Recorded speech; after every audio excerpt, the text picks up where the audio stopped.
Bonsoir bien-aimés dans le Seigneur. Bonsoir aux bien-aimés du Seigneur.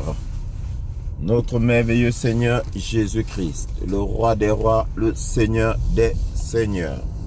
Notre Dieu, notre Père. Bien-aimés dans le Seigneur, vous connaîtrez la vérité et la vérité vous affranchira. 1 Timothée chapitre 5 verset 8 nous dit: celui qui n'a pas soin des siens et principalement de ceux de sa famille a régné la foi, il est pire qu'un infidèle. Celui qui n'a pas soin des siens et principalement de ceux de sa famille a régné la foi, il est pire qu'un infidèle. Bien-aimé dans le Seigneur, quand on est enfant,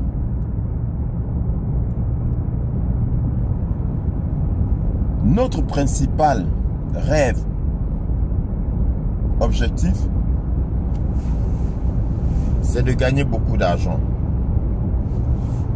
et de sortir sa famille, et plus particulièrement ses parents, et encore plus particulièrement sa mère, sa maman,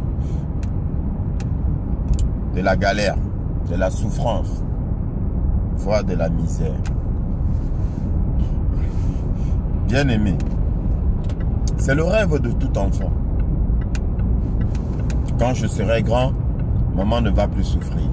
Quand je serai grand, je vais construire une maison à papa, à maman. Quand je serai grand, je vais acheter une voiture à papa. Je vais acheter des bijoux à maman. Ça, c'est le rêve des enfants qui sont aimés par leurs parents. Quand un enfant se sent aimé, il rêve d'offrir toutes choses à ses parents. Après, le temps passe, le rêve il reste. Le temps passe. Chez certains, le rêve reste. Chez d'autres, le rêve, ça me nuise. Et chez d'autres encore, c'est tout le contraire qui se passe. Vous connaîtrez la vérité et la vérité vous affranchira. Comment peut-on expliquer, bien-aimé dans le Seigneur, qu'un enfant qui a été soigné, guéri, nourri, choyé par ses parents, puisse tourner le dos à ces derniers, les laisser dans leur galère et vivre tranquillement sa vie d'abondance? Qu'est-ce qui peut expliquer cela? En langue française, on dira qu'il est radin, il est avare. Bien-aimé, beaucoup de mots ont été utilisés pour justifier certaines choses. Je dis bien pour justifier certaines choses. Il est avare. Mais bien-aimé dans le Seigneur, il faut savoir une chose. Il est difficile, très difficile, d'être avare avec particulièrement une maman qui a pris soin de toi. Et le mot avare devient petit. Le mot avare n'a plus sa place, n'a même pas sa place, bien-aimé dans le Seigneur. Si tu veux connaître la vérité, bien-aimé, je te l'ai dit, va dans la parole de Dieu. C'est la parole de Dieu qui définit les choses mieux que le dictionnaire. Le dictionnaire, c'est de l'hypocrisie, c'est de la manipulation à certains endroits. C'est de la manipulation à certains endroits, le dictionnaire. Bien-aimé dans le Seigneur. Et non, je ne dirais pas de l'ignorance. Non, non, ils sont très intelligents. Ils sont très intelligents. Ils savent très bien ce qui est écrit. Mais ils manipulent pour t'éloigner de la vérité. Bien-aimé. Exemple, dans le dictionnaire, on va te dire que Caïn était l'un des enfants d'Adam. Sauf que Caïn n'a jamais été l'enfant d'Adam. Il était certes l'enfant de Ève, mais il n'était pas enfant d'Adam. Parce que quand tu regardes dans la Bible, la généalogie d'Adam, il n'y a pas Caïn. Et la Bible te dit que Caïn était du malin. Il avait pour père le malin. C'était le fils du démon. C'était le fils du serpent ancien.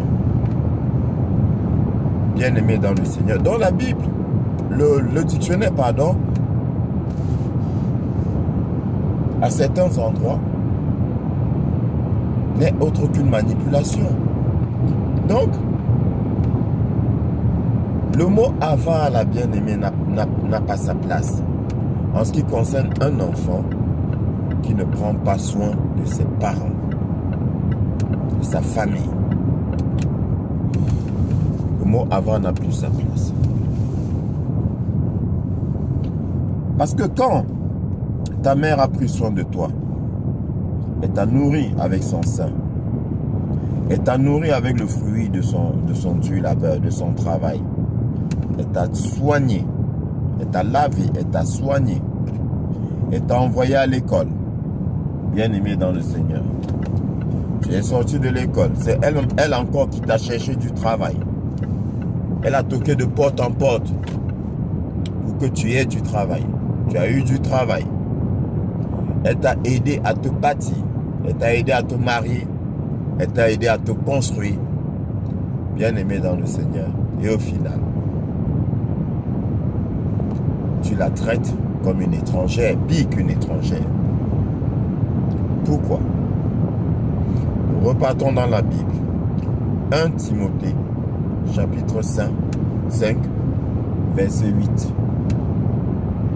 Celui qui n'a pas soin des siens, et particulièrement de ceux de sa famille, donc celui qui ne s'occupe pas des siens, celui-là qui ne prend pas en charge les siens quand il a reçu une certaine bénédiction, quand il est dans une certaine abondance, et qui ne se donne pas la peine d'aider ses proches, et particulièrement sa famille, la Bible dit quoi? Il a renié la foi. Il a renié la foi. Bien-aimé, la Bible dit, la foi vient de ce qu'on entend, et ce qu'on entend vient de la parole de Dieu. Je pense que tu me vois déjà venir. La foi vient de ce qu'on entend, et ce qu'on entend vient de la parole de Dieu. Donc, la foi vient de la parole de Dieu. Donc, 1 Timothée, chapitre 5, verset 8, dit quoi? Il a renié la foi. Donc, il a renié la foi de Dieu.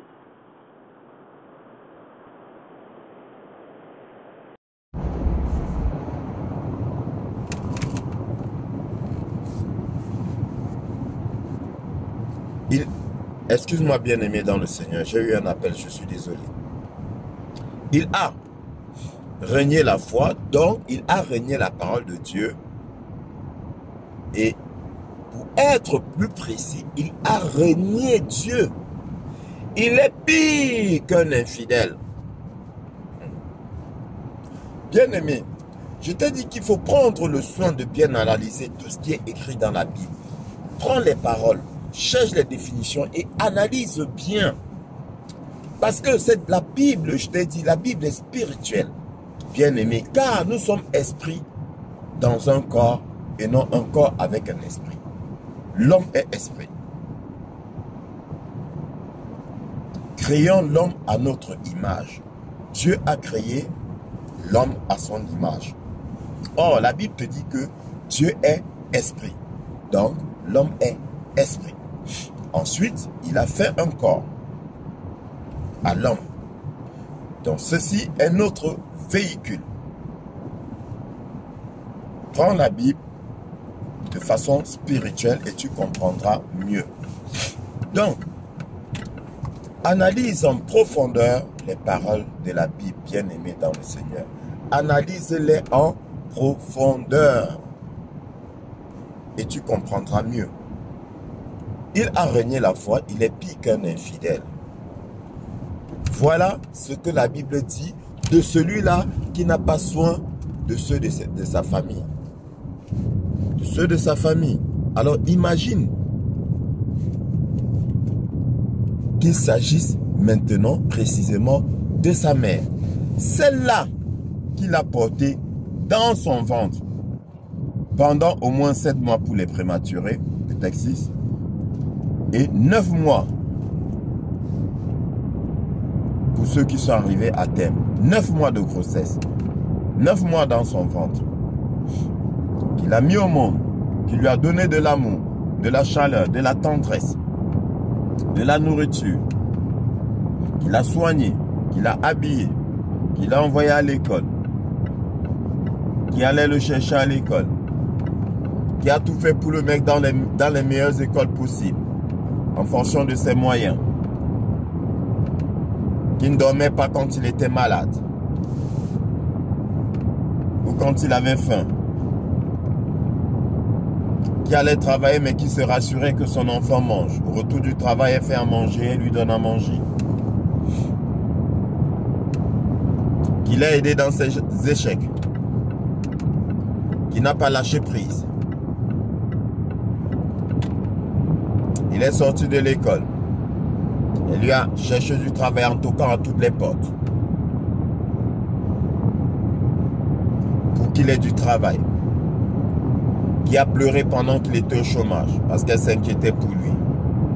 Qui a prié, elle a mis ses genoux par terre, elle a prié. Peut-être qu'elle est même allée chez les marabouts bien-aimés dans le Seigneur. Pour voir si on n'a pas bloqué son enfant. Donc elle a fait des choses même réprimandables. Des choses qui ne sont pas appréciables aux yeux du Seigneur à cause de son enfant. Qu'il a aidé à se construire. Et après, il l'ignore. Ne prend pas soin d'elle. Il la traite comme une étrangère.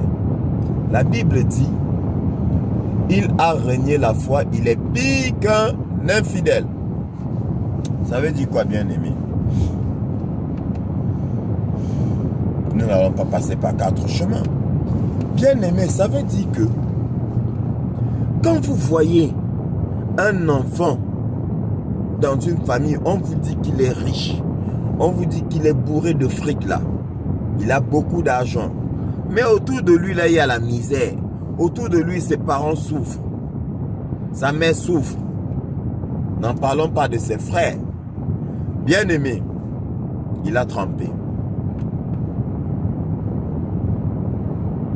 Je suis désolé de te le dire, mais c'est la vérité. Bien-aimé, il a trempé. Dans tous les cas, ce n'est pas moi qui le dis. C'est la Bible qui le dit. Parce que quand on vous parle, vous aimez contester. Quand on vous parle, vous dites qu'on exagère. Ou bien qu'on voit le mal partout. Mais je dis, moi, en ce qui me concerne, bien-aimé, quand j'ouvre ma bouche, c'est pour te traduire, pour te dire et te traduire ce qui est dans la Bible. Il a renié la foi. La foi vient de ce qu'on entend et ce qu'on entend vient de la parole de Dieu. Il a renié Dieu. Il a renié la parole de Dieu. Il a renié Dieu.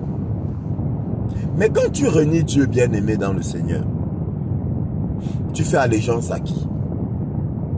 Qu'est-ce qui t'amène à régner Dieu? Qu'est-ce qui te pousse à régner Dieu, bien-aimé dans le Seigneur? N'est-ce pas ton association avec le malin? N'est-ce pas l'alliance, le contrat que tu signes avec le malin qui t'amène à régner Dieu, bien-aimé dans le Seigneur? Et c'est la Bible qui le dit, il a régné Dieu. Il est pire qu'un infidèle. Dieu n'aime pas les infidèles, mais la Bible te dit qu'il est pire encore, il est pire qu'un infidèle. Il a dépassé l'infidèle. Voilà ce que dit la parole de Dieu. Donc, bien-aimé, dans ta famille là, si tu as un frère, une soeur qui répond à cette description, bien-aimé, sache qu'il a régné Dieu. Ne vois pas parce qu'il va à l'église tous les dimanches. Hein? Ah non, non, non, non. Ne vois pas. Parce qu'il est ancien de l'église, il est assis au premier rang, il ne rate pas une seule messe. Et toi tu dis, ah mon frère, ma soeur, elle est pieuse. Elle croit beaucoup, il croit beaucoup en Dieu. Ah, il va à l'église tous les dimanches. Tous les matins, il prie avec ses enfants. Tous les matins, il prie avec ses enfants. Le soir, avant de dormir, il prie avec ses enfants. Mais, bien aimé dans le Seigneur,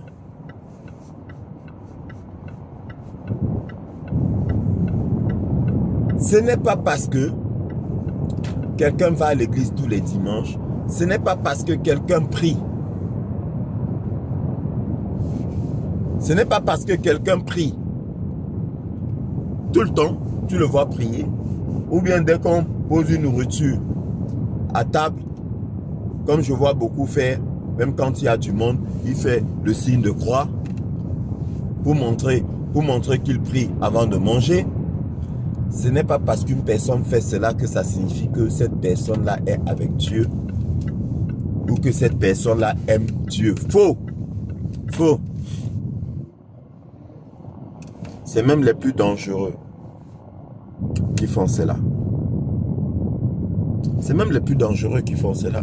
Parce que le problème avec vous, c'est que vous vous accrochez à ce que vos yeux voient. Vous n'examinez pas les choses. Vous n'éprouvez pas les esprits. Bien-aimés dans le Seigneur.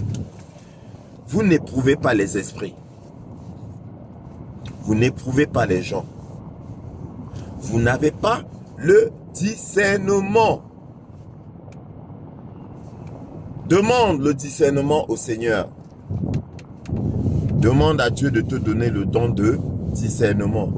Et à travers les minutes du don de discernement, tu vas les lire, ces gens-là.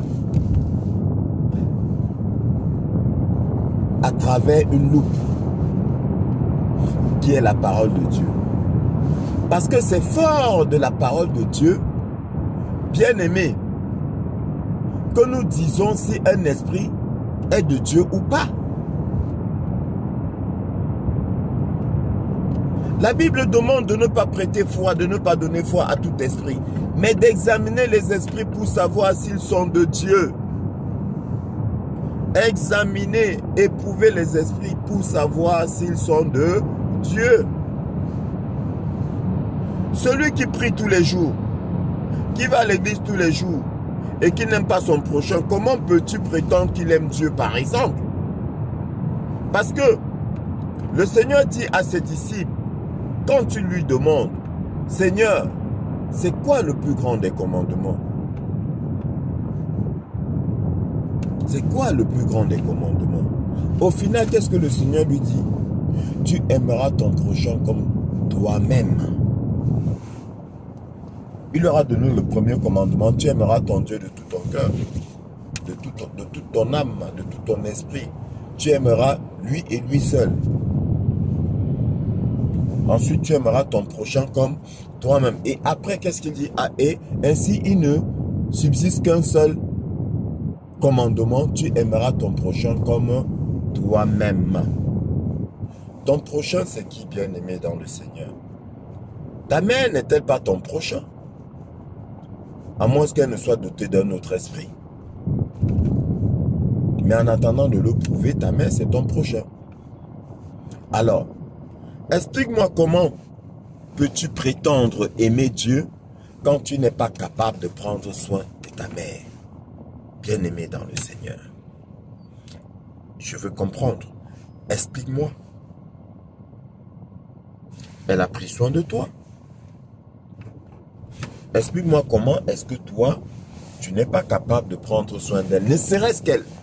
Je dis bien ne serait-ce qu'elle. Il a renié la foi.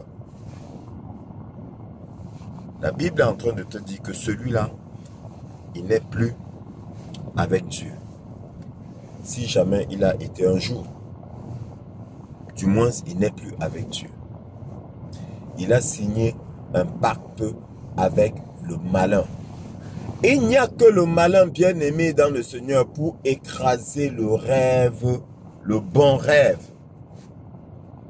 Le rêve juste, appréciable de quelqu'un.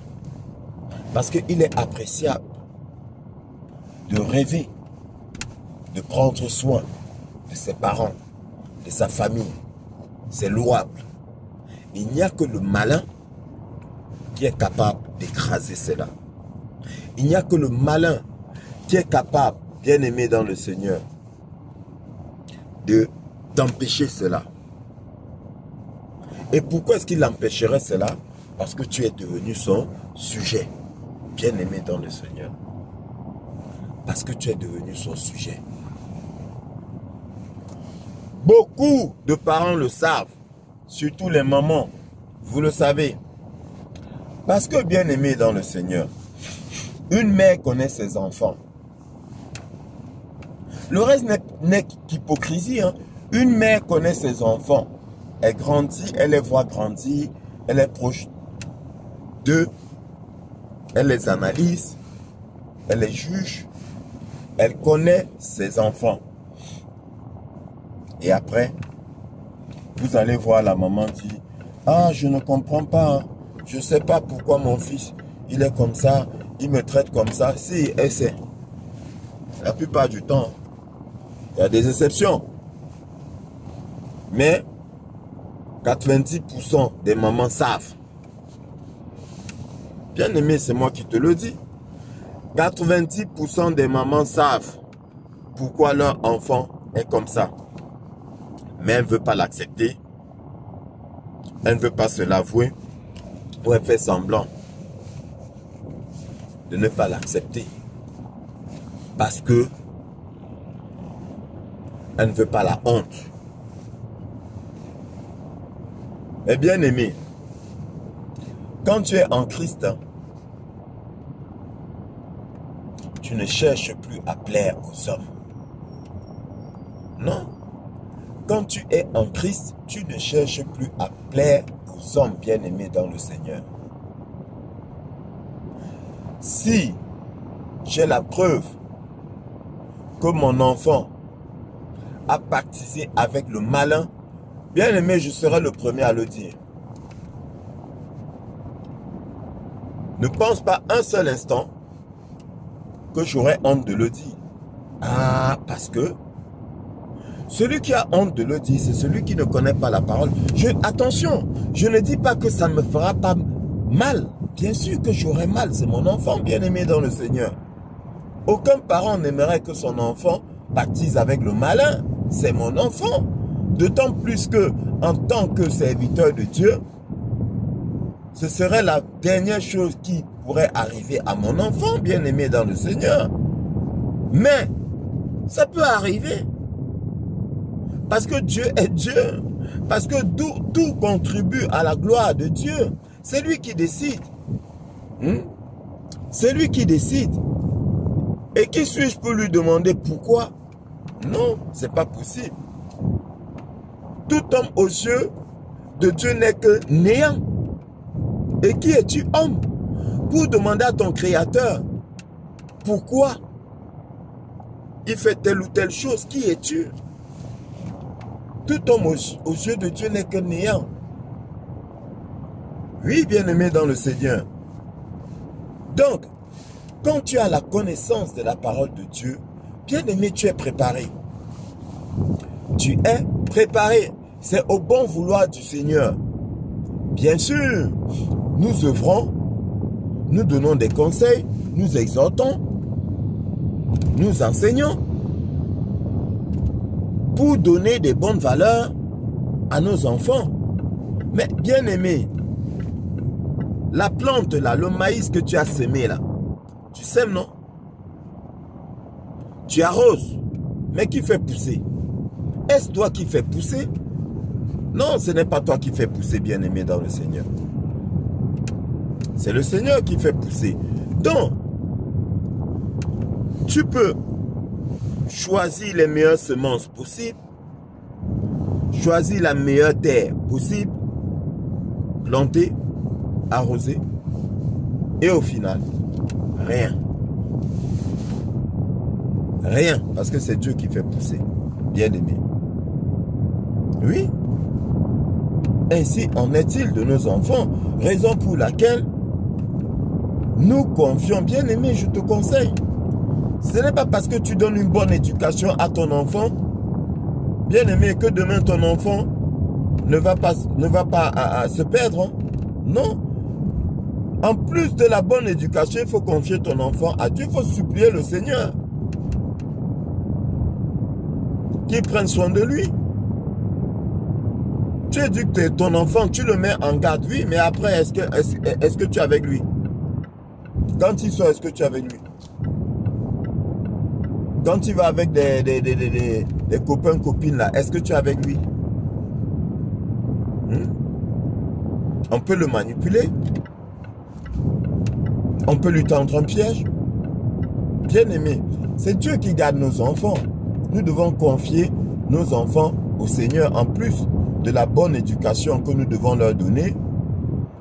Nous devons couronner le tout avec, bien aimé, une prière pour les confier au Seigneur. Parce qu'il n'y a que lui qui puisse véritablement veiller sur nos enfants. Bien aimés. Donc, une maman connaît ses enfants. À 90% des cas, les mamans, elles connaissent leurs enfants.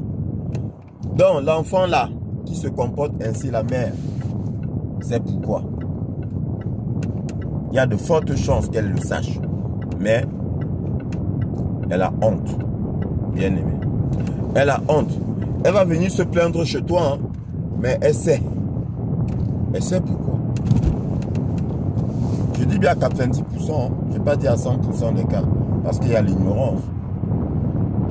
Il y a l'ignorance. Mais une mère sait, bien aimée. Et elle fait semblant. Elle sait que son enfant là, il n'est plus son enfant. Parce que, de façon logique, basiquement logique là, s'il était encore son enfant, il prendrait soin d'elle. Oui, bien-aimé dans le Seigneur. Il prendrait soin d'elle. Il n'est plus son enfant, elle le sait. Mais elle fait semblant. Et moi, aujourd'hui, bien-aimé, j'attire ton attention. 1 Timothée, chapitre 5, verset 8. Celui qui n'a pas soin des siens et particulièrement de ceux de sa famille a renié la foi. Il est pire qu'un infidèle. Ce n'est pas moi, ton humble serviteur, qui parle. C'est le Seigneur lui-même qui parle. C'est Dieu lui-même qui parle. Bien-aimé, il a baptisé avec le démon. Il a fait allégeance au démon. Et c'est le démon qui est venu mettre un veto à son rêve.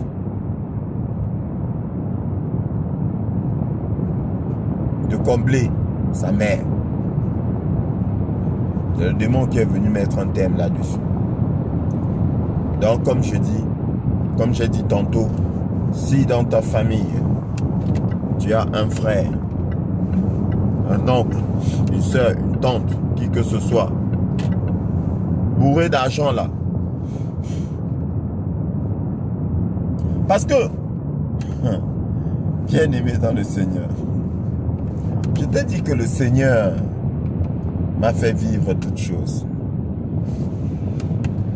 Le Seigneur m'a fait vivre toutes choses, bien aimé. Le Seigneur m'a fait vivre toutes choses. Et ceci, parce que je suis son serviteur. Parce que je dois parler avec assurance. Bien aimé. Donc, quand je te parle, je parle par la vue, par l'esprit, par la foi, par le vécu, bien aimé dans le Seigneur. Tu vas voir un frère, un oncle, une tante ou autre, on te dit qu'il est millionnaire, voire milliardaire. Bien aimé.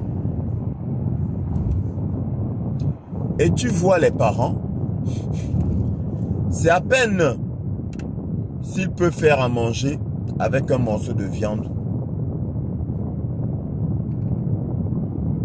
dans la casserole. À peine. Mais tu verras leur enfant tout le temps dans des voyages. On te le montre comme un riche homme d'affaires, une riche femme d'affaires, une riche bourgeoise, un riche bourgeois. Mais les parents souffrent. Tu vas commencer par où pour m'expliquer à moi que ça peut arriver? Tu vas commencer par où pour m'expliquer à moi, bien aimé dans le Seigneur, que c'est parce qu'il est avare? Je vais te dire faux. Ça ne peut pas entrer dans mon esprit. Ce n'est pas possible. Ce n'est pas parce qu'il est avare, bien aimé dans le Seigneur. Non, non, non, non, non. C'est parce qu'il a fait allégeance au démon. C'est parce que cette richesse-là ne lui appartient pas.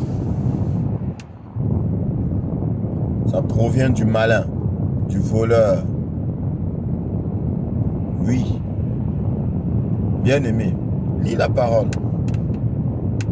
Lis la parole.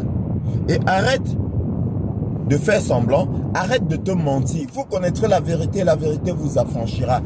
Tant que vous n'allez pas accepter la vérité, bien aimé, vous allez mal vivre. Vous allez souffrir. Tant que vous n'allez pas accepter la vérité, vous allez souffrir. Vous allez vous tromper. Vous allez vous méprendre. Vous allez souffrir. Ils sont nombreux. Et là, je te parle même des parents. Parce que pour les frères, alors, ça fait légion. Quand tu vois un frère bien-aimé, une soeur, bourrée d'argent, et incapable de donner un petit financement à son frère ou à sa soeur. Encore que, si son frère et sa soeur est un irresponsable, je comprendrais que bon, peut-être que, mais tu as un frère ou une soeur qui ne demande qu'un petit coup de pouce pour pouvoir s'en sortir. Toi, tu es bourré d'argent. Tu es millionnaire, voire milliardaire.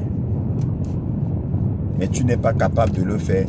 Tu as renié la foi. Ce n'est pas moi qui dis, c'est Dieu lui-même qui dit. Tu as renié la foi, tu as renié Dieu. Tu es fils du malin. Ou fille du malin. Tu as pactisé avec le malin. Donc laissez-moi de côté cette histoire de il est avare, ou il est ingrat, ou il est... Laissez ça. Il a fait allégeance au malin. Bien aimé. Maintenant, toi mère, toi parent, dès lors que tu prends conscience que ton enfant a fait allégeance au malin, je te l'ai dit dans l'un de mes enseignements, oublie-le. Ce n'est plus ton enfant. Si jamais il a été un jour, mais sache que ce n'est plus ton enfant. Implore la miséricorde du Seigneur. Peut-être, je dis peut-être, hein, là qui suis-je pour décider à sa place. Tout ce que je sais, c'est que le Seigneur a dit, il est un péché pour lequel je ne vous demande pas de prier. Tout péché et blasphème seront pardonnés au Fils de l'homme. Mais il a un péché qui ne lui sera jamais pardonné, c'est le blasphème contre le Saint-Esprit. Oui, celui qui blasphème contre le Saint-Esprit est coupable d'un péché éternel. Donc, bien-aimé dans le Seigneur, il y a des choses qui ne dépendent que de la miséricorde du Seigneur. Des choses pour lesquelles il est inutile de prier. Il est un péché pour lequel je ne te demande pas de prier. Je ne te demande pas de prier pour ce péché-là, dit l'apôtre Paul. Parce que vous pensez que on prie pour toutes choses. Non. Non. Comme les gens disent que quand tu prends un faux pasteur là, encore que il y a faux et faux, mais les vrais faux là, ils disent que repentez-vous, comme je l'ai dit encore dans l'un de mes enseignements. Moi je ne leur demande pas de se repentir parce que ça ne sert à rien. Il est un péché pour lequel je ne vous demande pas de prier. Leur place est réservée. Depuis la création du monde, leur place est réservée en enfer. Et vous vous demandez de prier. Pourquoi? Leur place est déjà réservée. Oui. C'est comme quand tu prends un billet d'avion non modifiable, non remboursable. L'avion va voyager avec la place vide. Ta place est réservée. Leur place est réservée. En enfer, vous leur demandez de se repentir. Ça veut dire que vous êtes capable de prier pour eux, non?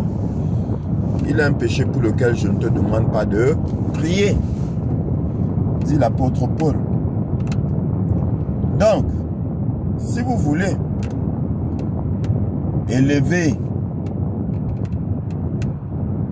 des prières à Dieu, mais avant d'élever des prières à Dieu, rassurez-vous que le péché pour lequel vous priez n'est pas un blasphème contre le Saint-Esprit.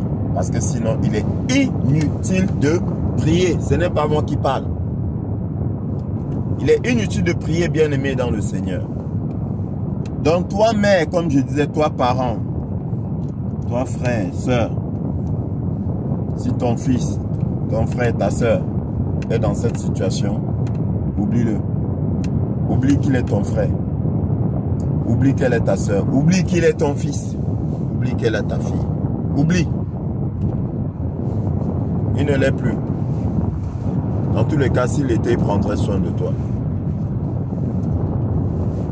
S'il l'était, il prendrait soin de toi. Il ne l'est plus. Bien-aimé dans le Seigneur. Si quelqu'un n'a pas soin des siens, et particulièrement de ceux de sa famille, il a régné la foi, il est pire qu'un infidèle. Il a régné Dieu. Il a régné Dieu lui-même. Et que fais-tu de cette personne? Bien. Que fais-tu d'une personne qui a régné Dieu, même si elle va à l'église, même si elle prie tous les jours? Que fais-tu de cette personne? Voilà, bien aimé, l'enseignement que je voulais t'apporter aujourd'hui. Fais attention, examine dans ta famille, tourne le dos à certaines choses. Ne perds pas ton temps, ça ne sert à rien. Ça ne sert à rien. Ne perds pas ton temps. Ne gaspille pas ton énergie. Tu vas plutôt te détruire. Passe à autre chose. Passe à autre chose.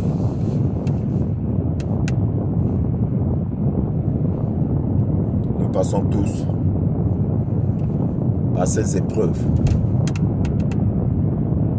par ces expériences-là. Et c'est fort de cette expérience, bien aimé, que je te parle.